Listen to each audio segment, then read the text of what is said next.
네, 안녕하세요. 올바른 손해상입니다. 오늘은 가장 많은 또 비중을 차지하기도 하고 여러분이 좀 궁금해하는 일상생활 중 배상 책임에 대해서 좀 얘기를 할까 합니다. 보험사에 다니시는 분들도 좀 긴가민가하고 굉장히 모르시는 분들이 많으시더라고요.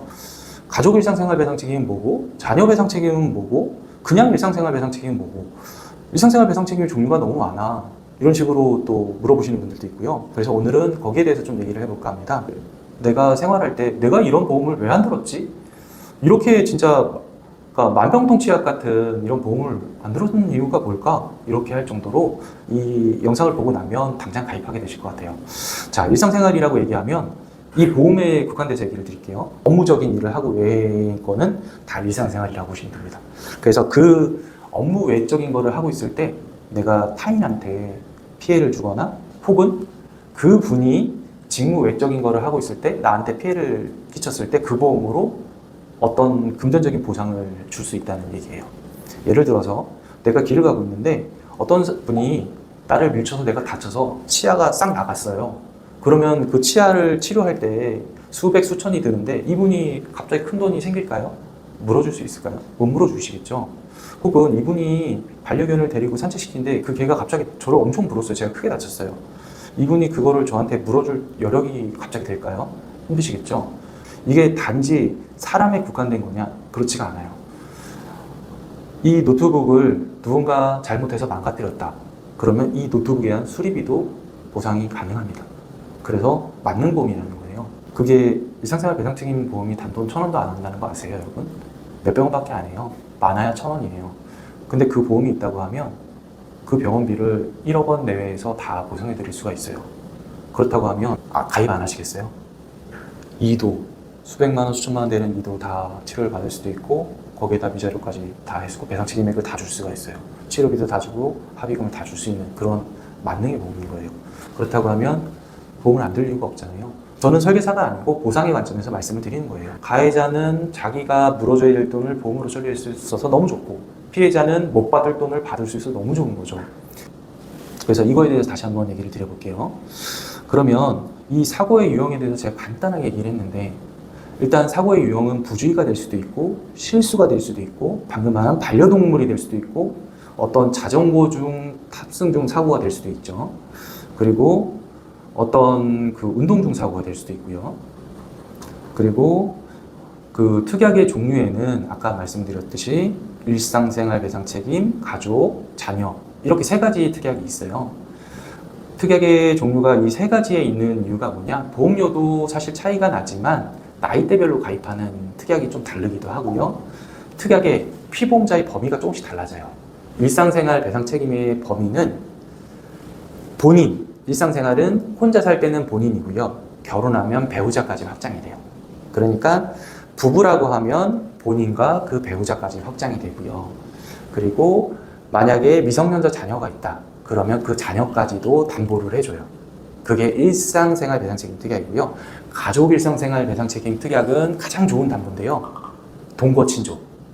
그 앞에 같이 살아야 된다는 게 전제가 되고요. 그 앞에 주민등록상이라는 말이 전제가 돼요. 그러니까 합쳐보면 주민등록상 같이 거주하는 동거친족.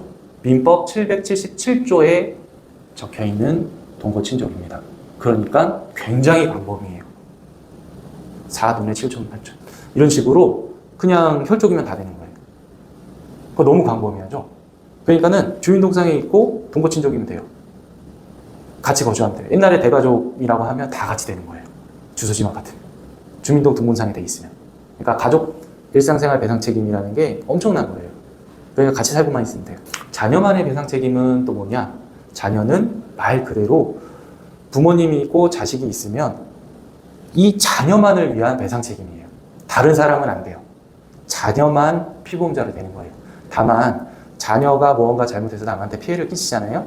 그러면 이 자녀만 배상 책임의 피보험자인데 이 자녀가 만약에 그 본인이 어떤 행위 능력에 책임이 없는 그 민법상의 행위 능력에 책임이 없는 사람이면 변식 능력이 없는 사람이면 부모가 대신 책임을 져줘야 되잖아요. 그 부모의 책임까지는 같이 해주는 거예요. 그러니까 부모가 결국은 배상 책임을 져야 되니까 부모의 잘못은 부모가 져야 되지만 자녀가 잘못한 걸 부모가 대신 책임져줘야 되니까 부모 잘못까지 같이 해주는 거예요. 그래서 어쨌든 자녀의 잘못만 책임을 져준다. 그래서 자녀만의 배상 책임 보험이에요. 아무래도 보험료가 좀 더 저렴하겠죠. 그래서 자녀가 미성년자면 보통 자녀만의 배상 책임을 들어주는 거예요. 보험에서. 그래서 이 세 가지 특약이 가입되어 있는 거예요. 그래서 웬만하면 저는 가족 일상생활 배상 책임 특약을 들으라고 권해드려요. 왜냐면 자녀분이 나중에 분가할 수도 있으시잖아요. 그리고 일상생활 배상 책임 특약으로 들어놓으면 나중에 본인밖에 안 되잖아요. 그렇기 때문에 가족 배상 책임 특약으로 들어놓는 게 가장 좋다고 말씀드리는 거예요. 나중에 어떤 상황이 발생할지 모르니까. 그래서 이렇게 특약이 되고 이거를 활용하는 방법들이 굉장히 많아요. 예를 들어서 일단은 가족 배상 책임 특약으로 들어놓으면 피보험자 개별 적용 조항이라는 게 있어요. 그래서 자녀만의 배상 책임 특약에서 면책되는 경우가 있어요. 고의 사고가 면책이 되고 예를 들어서 전동 킥보드는 면책이거든요. 전동 킥보드는 다른 담보에서 담보를 하게 돼 있어요. 수동 킥보드는 당연히 자전거처럼 담보를 해주는데 전동 킥보드는 면책이에요. 이 보험에서는 담보가 안 돼요. 자동차 보험도 자동차 보험에서 담보이기 때문에 면책이에요. 근데 피보험자 개별 조항 적용이라는 게 있기 때문에 부모님이 만약에 가족배상 책임 보험이 있다. 그러면 부모님 보험으로 땡겨와서 자녀의 잘못을 보상 처리해 드리는 거예요. 이거는 판례에 있는 거기 때문에 좀 복잡한데 그래서 부모님 보험으로 자녀의 잘못을 커버해 주는 거예요. 그래서 이런 조항들이 있기 때문에 좀 복잡하지만 가족배상 책임을 들라는 거예요. 이런 건 좀 전문가들도 모르는 부분인데 그래서 이런 부분은 나중에 올바듬에 문의를 하시면 해결 방법을 좀 알려드릴게요. 그래서 이 보험은 어쨌든 의무보험의 후순위 되는 보험이다. 의무보험이 먼저 처리되고 초과되는 부분을 처리되는 보험이다. 의무보험 먼저 처리하고 이 부분은 나중에 처리하는 거다. 의무보험에서 처리가 안 되는, 처리했음에도 초과되는 부분을 처리하는 거다. 이렇게 알고 계시면 될 것 같아요. 그리고 이 부분에서 유의해야 될 점은 보험사에서는 어쨌든 이 부분에서 처리를 할 때 보험사의 어떤 가이드라인이나 보험사에서 처리해야 되는 그런 부분들이 있고 안 되는 부분들이 있겠죠. 그럴 때 결국은 손해사정사가 작성하는 손해사정서를 바탕으로 보험이 처리된다, 처리 안 된다. 좀 어느 정도 노하우가 있고 경력이 있는 손해사정사라고 하면 그렇게라도 처리를 해드린다고 하겠죠. 근데 그 정도의 성의가 있는 손해사정사는 얼마가 있겠어요. 근데 저희 쪽에서는 어쨌든 그런 부분까지 검토를 해드리려고 노력하겠죠. 그렇다면 결국 손해사정사를 선택을 잘해야 될 것 같아요. 여러분께서 결국 금전적으로 조금이라도 더 이익을 받고 아니면 보험 처리가 안 되는 거를 아예 안 되는 건 저희도 어쩔 수가 없어요. 근데 조금이라도 더 처리를 해주고 금전적으로 이익을 더 볼 수 있게 하는 손해사정서를 작성을 해드리겠죠. 저희도 항상 그래서 공부하고 노력하고 또 팀을 이루어서 논의를 하고 그러는 노력하는 모습이 있는 것 같습니다. 자, 오늘은 여러분이 궁금해하는 일상생활 배상 책임에 대해서 얘기를 했는데 좀 시간이 부족해서 더 많은 거를 이야기를 나누고 싶었는데 오늘 여기까지 얘기를 해야 될 것 같습니다. 자, 감사하고요. 저희 블로그에도 또 이야기를 좀 더 디테일하게 여기다 올려놓을 거니까요. 또 블로그도 한번 와서 들러봐 주시고요. 자, 감사합니다.